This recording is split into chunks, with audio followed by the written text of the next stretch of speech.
घमंड नहीं परवाह है। नव्या को ससुराल आए हुए 1 वर्ष भी नहीं हुआ था कि घर की अधिकतर जिम्मेदारी उसने संभाल ही ली थी, लेकिन आज भी घर में सासू माँ से ही पूछ कर खाना बनता।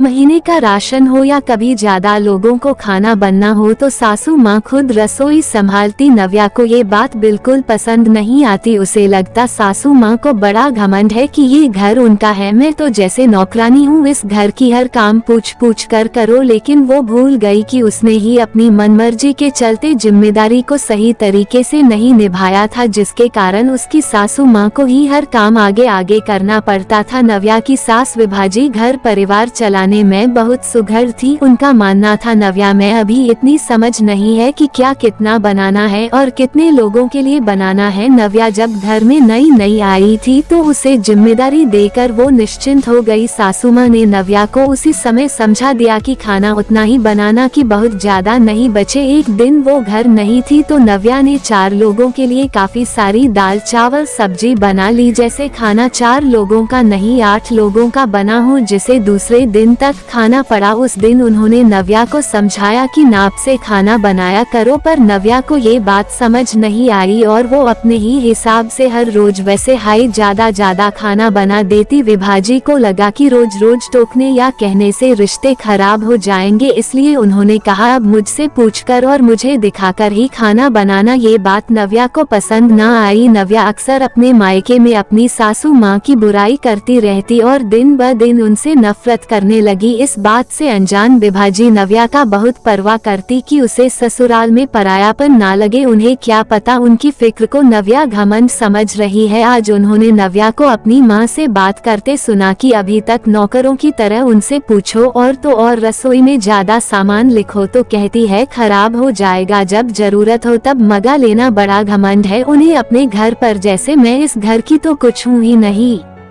विभाजी अपने कमरे में आ गई। मन में सोचा ऐसे तो रिश्ते बिगड़ जाएंगे। दूसरे दिन उन्होंने नव्या से कहा कि तुम्हें लगता होगा हर सामान मेरी मर्जी से आता है, तुम्हारी तो चलती नहीं है। तो ऐसा नहीं है, मुझे फिक्र है तुम्हारी और सबकी। मैंने तुम्हें शुरू में जिम्मेदारी दी थी पर तुम्हें समझ नहीं आया कि गृहस्थी में सब सोच समझ कर चलाना पड़ता है। अब मैं रोज तुम्हें टोकती तो हमारा रिश्ता खराब होता। धीरे धीरे तुम्हें जब सब समझ आ जाएगा तब तुम ही संभालना पूरा घर और तुम नौकरानी नहीं लक्ष्मी हो घर की। अब नव्या को एहसास हुआ कि जिसे वो घमंड समझ रही थी वो फिक्र थी सासू माँ की। वो बेटी की तरह गले लग गई विभाजी के और अपनी गलतियों को स्वीकार कर लिया।